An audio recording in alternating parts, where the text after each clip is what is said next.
why you choose certain path. If you go into corporate job, it's okay. But just remember why you choose it.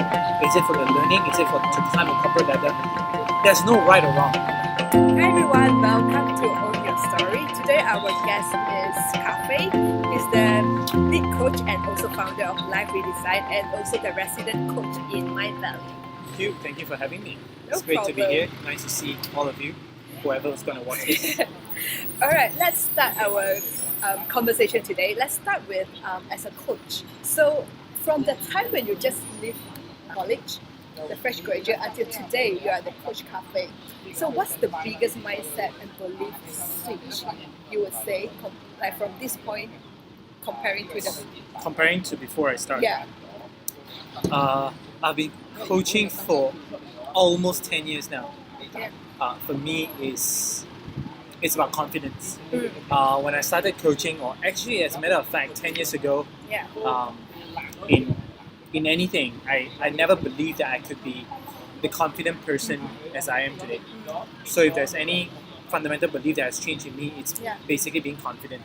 right And that has made a huge shift in my life, in the way I approach my career, in the way I approach relationship, in the way I approach life in general. That just gives me a lot of, strength and power and positive mindset to Alright. do what I want to do in my life. So what's the biggest factors or are there like a set of process that give you the kind of confidence you have today? Process, that'd be interesting. Well, first things first, I think I'm lucky enough when I was 18, 19 actually. I had the privilege to be coached by a CEO of a digital media agency. And that really gives me a lot of guidance in terms of getting clarity about what I want to do in my life.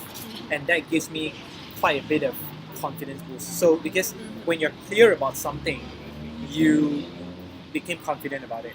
When you know exactly what you have to do, when you know exactly the skills that you have to do a certain task, you naturally become more confident. So Yeah. for me, getting that clarity in my life gives me that confidence. And having a mentor, definitely, it's a big shift. It really kind of became my support system to do what I want to do at a very young age. I see. And lastly, for me, it's about understanding yourself.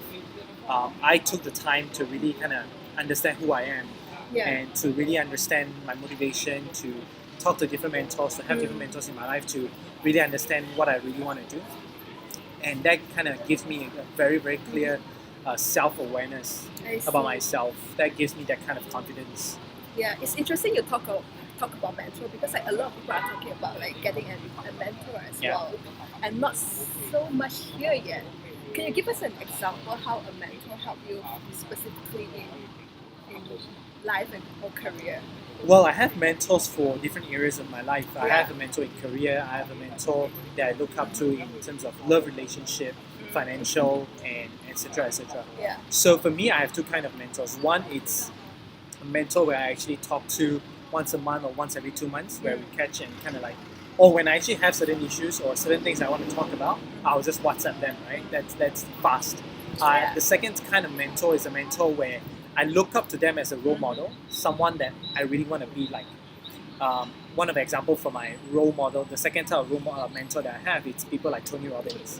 I know some of you call them role model. Yeah, you can call them role model. But why I would like to call them mentor is because I try to study them. I try to really study them on what makes them successful. I try to read a lot about them on how they do what they do and what makes them successful, how they transform to becoming who they are today, and how I can practice the same. So that's the second kind of mentor.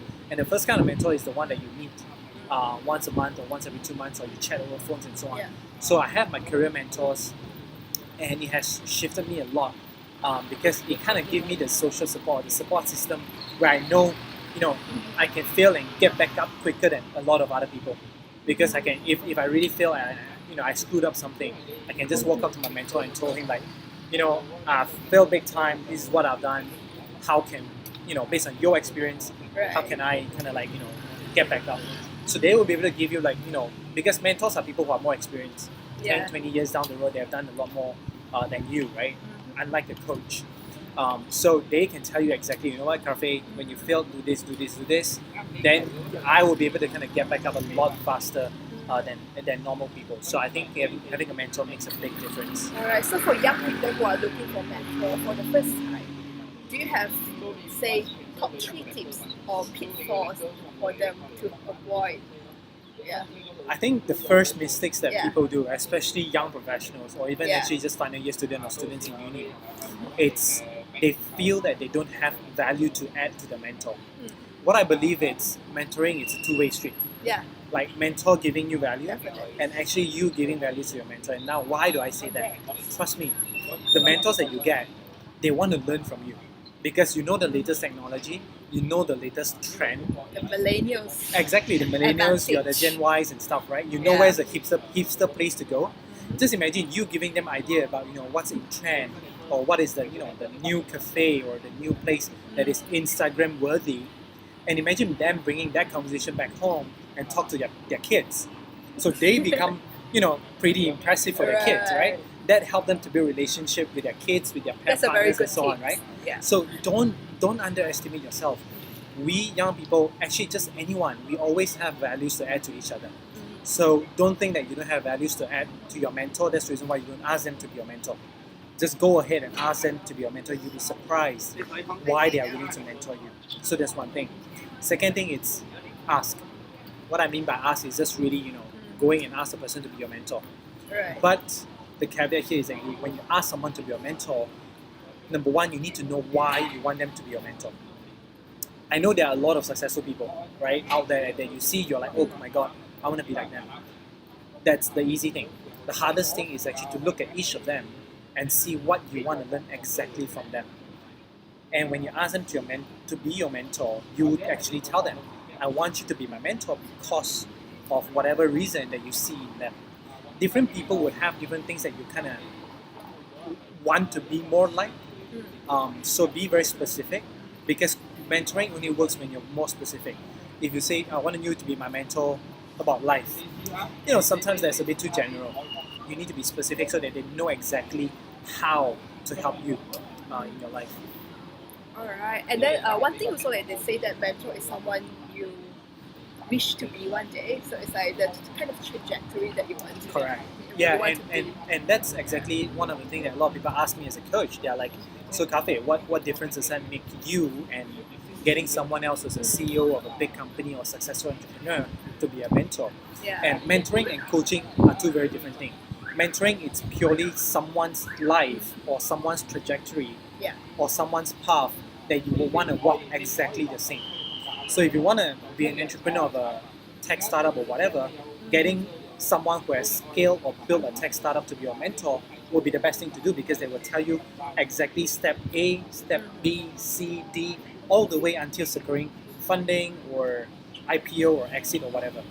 But as a coach, my role is not for you to walk my path, Right. because as a coach, I facilitate a process where you will be able to actually get insights and learning about yourself Yeah. and make that decision for yourself. So it's a very different thing that I do compared to mentors. Also, of course, I also mentor a few other people who aspire to be coaches. So they want to be like me to be able to coach. So that's the reason why I mentor them. Yeah, so that are the two differences between mentoring Right. and coaching. Yeah, very well said, well explained between Well, it took me coach 8 years and mentor. 9 years to really kind of frame that up. Alright, so you are recently featured in Tatler and you talk about goal setting. Yes. It was an awesome article about 5 or 6 steps in goal Yeah, setting. setting goals. Yeah, so I found that because for me, right, it's like goal is a direction, and before we set a goal, we have to be on the right directions. And do you have a process to find that clarity about the direction that a person wants to go? A process. Or how, like, rather, how can a person find clarity? I think for someone else to really get that clarity Yeah. is really a couple of things. Number one, I always believe in really go big. What I Yeah. meant by go big is really, really list down everything that you are doing or you like to do in your life. Like, just any random things, right? Just write it all down and actually look at what are the things that out of that list, if you were to, let's say, die in the next 90 days, you only have 90 days to live. Which one would you do first? Which one would you spend more time on? I'm a firm believer that when you know you have limited time, you will spend your time on the right thing, and that's one way to really kind of figure that out in terms of getting that a bit of clarity about what you want to do. Right. And second, I've always believed in a concept called ikigai. I actually have it tattooed. It's this one. Wow. Yeah. So ikigai is a Japanese term. What it meant, it's simply a reason for being. And this is based on research that they found. Why are there so many people who live above 100 years old on average in Okinawa in Japan? And based on the research and the interview that they've done, it's simply because they have a reason for being. And the reason for being can vary. It can be just, I want to be a great parent, or I want to be a great mother. For me, I want to be a great coach because I want to help people to find their calling. It's something that you wake up every day knowing that this is something that you will continue doing for the rest of your life, right? So that is one way. And last but not least, I really believe in, I don't really believe in finding your passion. People take that literally as, one day when you find your passion, everything will be beautiful and you'll be happy ever after. That's not the case. I believe in doing. I believe in trying and experimenting different things. I believe in actually looking at one thing that you really, really love to do and try to do it full time. Try to spend all your time on it and see if you would actually love doing it. I love coaching, but the package of doing coaching full time comes with a lot of other things. Managing proposals, managing clients, managing logistics, all these kind of things that I don't like to do, but it's part of the package of my passion in coaching, right? So I have to do things that I don't like in order to be able to do things that I like. So that's one thing that people need to realize, that experimenting and trying new things is the only way for you to really get clarity. Alright, so it's about doing. It's about doing. It's always about doing. Yeah, agree. Okay, so Bill Gates once said that success is a lousy teacher. Okay. So, is there a particular failure that has set you up for who you are today?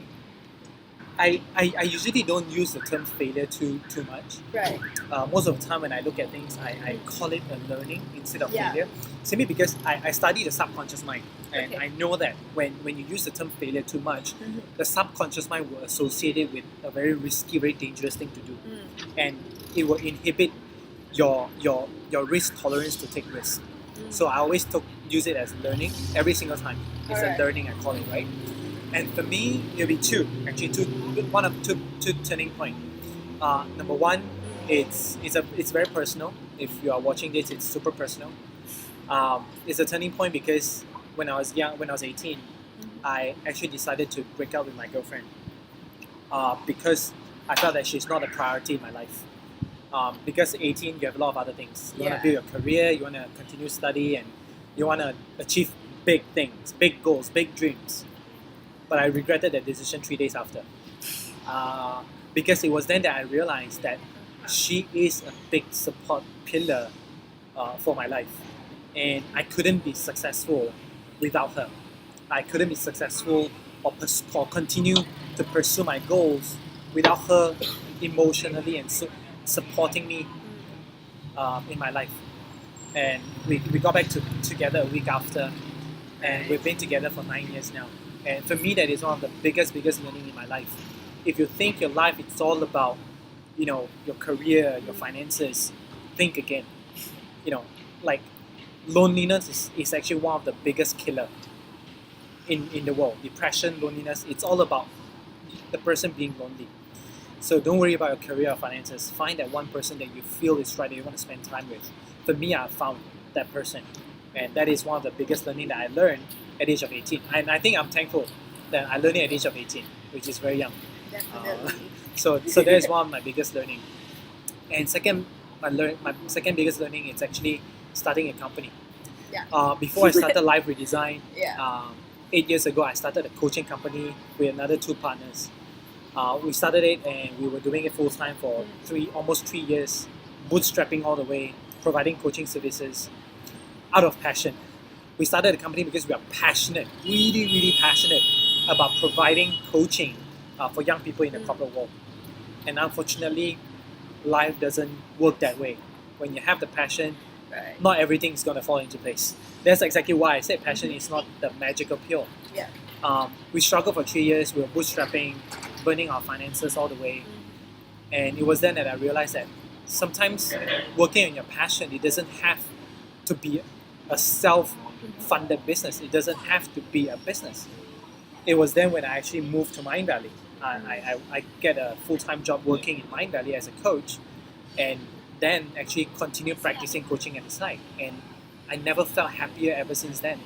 So that is my biggest learning. Like, passion does not need to be a business. It doesn't have to be a business model. It doesn't have to be something that makes you money, that sustains you for life. Passion can be a side project that gives you side income that just makes you feel happy, makes you fulfilled. And for me, that is really what doing something that you're passionate is about. Yeah, and like we talked about just now, you're very lucky because like your full-time job I'm very and your thankful. passion is very, very Yes, much I'm aligned. very, very thankful. Yeah, so that's great. And then you are like on this direction to be a coach. And I think since 10 years ago, since a decade ago, your direction has been very, very clear. In a So way. yeah, I'm guessing like there must be time, or there are times when you feel like you lose your focus. Was there a time like this? Quite a bit. Throughout almost a decade of coaching, Yeah. like I said in the beginning, coaching started off as a passion for me. But when I turned it into a business, when I turned it into an income stream, Yeah. it became tough. I have to, I have obligations to my clients. I have obligations to corporate companies to engage me. For every corporate deals that I get, I probably got rejected 10, 20 times Right. by different companies or by different people. And that kind of rejection sometimes is very, very tiring because you're putting so much time and effort. Right. And one of the worst is that sometimes people don't see the value that they're paying for. Whatever that they're paying me is not for that keynote or for that seminars. It's actually for, number one, my time of preparation. It takes a lot of time to really prepare myself to be able to go in and deliver massive value to change life. That sometimes demotivates me, Yeah, so the question is like when you're in that state, how do you push yourself out? That is a very good question. A couple of ways. I actually posted an Instagram story the other day talking about it. It's number one, I always take time off. When that kind of negative thoughts came to me, I actually decided that, you know what, unless I have a coaching client in the next hour or the next few hours or something, if I have time in that day itself, I'll take half a day off. I'll just take half a day off. I'll just go to a cafe and just put myself out of my business, out of doing coaching, and just center myself again and really look at why I started coaching in the first place. Actually, that is the main reason why I put this tattoo. Self-reminder. It's a very, very strong self-reminder to myself. This is why I want to be here. This is why I want to do what I do. So that having that clarity of why, it's very, very important for me. And the second way for me to coach myself out of it, it's using mentors and role models. Some of the questions I would ask when I'm demotivated or when I'm having a bit of negative thoughts is, what would my role model do? What would Tony Robbins do? I mean, dude, Tony Robbins is not going to sulk. He's going to wake up, either he's going to go and jump, change his body language, jump into a pool, go exercise, change his state.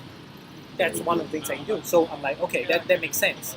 So what happened, my third thing. It's I make sure that I go exercise 2 or 3 times a week.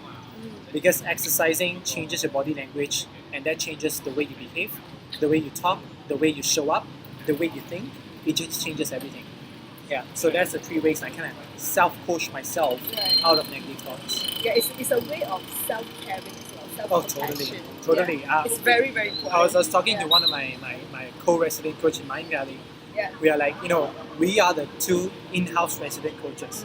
We have people coming to us with a lot of different issues that are working, that they face, the and so on. Yeah, and for us, we need to be mentally strong. We need to be able to find ways to channel our negative energy out. Like for me, it's exercising, swimming, or just taking time off for myself. Yeah, so whatever it is, just find our own way. Yeah. Right, so for young and driven young graduates who are joining, who are coming into the real world, the working space, I know. What are your advices for them to navigate their career? Navigating careers. Yeah, general advices. Well, one of the biggest advice I've always told is, as I mentioned just now, passion is not the biggest thing. Just that is my biggest advice, because I know a lot of young graduates are like, they're coming to me that KarFei, I don't know what career to choose. I don't know what my passion is. Even if you know your passion, you won't be able to choose the career, right? So that's one thing. Don't look at passion. Passion is great, but don't think that is the only thing that helps you to choose a career. Second thing, it's I always believe fundamentally it's as a young graduate, young professional, your starting point of 2, 3, or 5 years is really a lot about learning. So when you look for a career, be very specific about what you want to learn from the career. Whatever industry it is, be it in sales or HR or IT or technology, or going into startup, choosing between corporate or a startup, be very specific about what you want to learn. Whatever role that you're applying for or company you're going for, what is it in this role that I really want to get out of it? If I were to leave this role after 2 years, what would I have changed? How would I have changed? What would I have learned? Specifically in terms of skills, competencies, or mindset. And last but not least, really go into a company, asking the company about their values. And when I say asking them about their values, not their values that they have written on their website. Go in and ask them tough questions. I think young professionals are not asking HR or not asking the companies enough questions. So go in and ask questions. Ask them how do they demonstrate certain values in the company? How are people being reprimanded or punished or being complimented if they follow certain values in the company? The reason why this question is important is because you will be able to see if they are actually practicing values. Yeah. If their values doesn't align to you, you won't be happy working there. Might as well look for another company. Yeah, in a way to look at it, a job and employment relationship is like a marriage. It's a two-way street as well. It's a two-way street. Yeah. And then there's like contract as well. This is another thing. Yeah. Most of the time, young graduates think that probation period is for the employer to evaluate the employee. No. Think again. Probation period is for you to evaluate the employer as well. And don't be afraid to, talk to your managers or your bosses that, during probation that, this doesn't seem to suit me and I find something that's not aligned. Be more solution oriented, not going to complain. That's not what I meant. It's really going in, understanding the challenges, the problems that you're facing and looking for solutions. Okay, so let's come to a more fun question. So if you're stranded on an island, like the life of Pi, you're able to bring one book with you. What book would you bring? I think The Last Lecture by Randy Pausch. I've read that. Yeah, It's that is one of the best story that I've read about, living with a purpose. What's the biggest thing that you get from that book? Well, biggest thing is, number one, I feel that people only know how much that they can give or how much they have to give in themselves until they have limited time. And it really goes back to the same what I talked about in the beginning. It's every single one of us has something to give to our partner, to our mentor, to our family, to the community. But we often feel that we're not good enough to give until you have limited time. Right? That's my biggest lesson in the last lecture. It really kind of changes a lot of mindset for me as well. Like, really going out to run my group seminars, my public seminars. Yeah. So it's a bit like live like it's your last day kind of mentality. I actually read a quote just a couple of days ago. Live as if it's your last day. Learn as if you're going to live forever. So constantly learning as if you're going to live forever. Yeah. Alright, so at this point of life, how do you define success for yourself? It's really living a fulfilling life. A fulfilling life, having the freedom to choose what I want to do, having a freedom to choose who I want to be with, and having the freedom to actually live. When we talk about fulfillment, it's like what is the impact that you want to make? It's really big. It's number one, it's for my own self. See, number one, you don't have a choice over who your parents are. Right? Number two, you don't have if you have a kid, you don't have a choice of who your kids will be. But you have a choice of who your partner will be. And for me, one of my biggest fulfillment is actually having the right partner to live my life with. And I'm blessed to have it right now. So that's my biggest one. And the second one is the fulfillment for me is to be able to contribute to other people's life. I want to be able to help people to gain clarity in their life, in different areas of their life, things that they want to do, things that they're passionate about, things that that will help them to perform in their life, financially, their career, social relationship, love relationship. If I'm able to help them and it come back to me, it was that one coaching session that shifted the way I think about life, the way I behave in life. For me, that is fulfilling. Alright, so before we go to the last questions, where can our audience find you and connect with you? Well, I'm on Facebook. You can type for Coach KarFei. You'll be able to see on Facebook, as well as on my website or LinkedIn. Just go and you can find me on Coach KarFei. It's very searchable Alright, on Google. I'm sure. Yeah. Alright, okay, last questions. What's the most important principle that you live by? Live life by design, not by default. I've worked with thousands and thousands of young professionals, and most of the common things that they are facing is really them not designing the life that they want or the life that they want to live. Default, what I meant by default is really parents telling you what you want to study, the career that you should have, Right. or the path that you should take, the risk that you shouldn't take, or what society deemed as the right thing to do, why you choose certain path.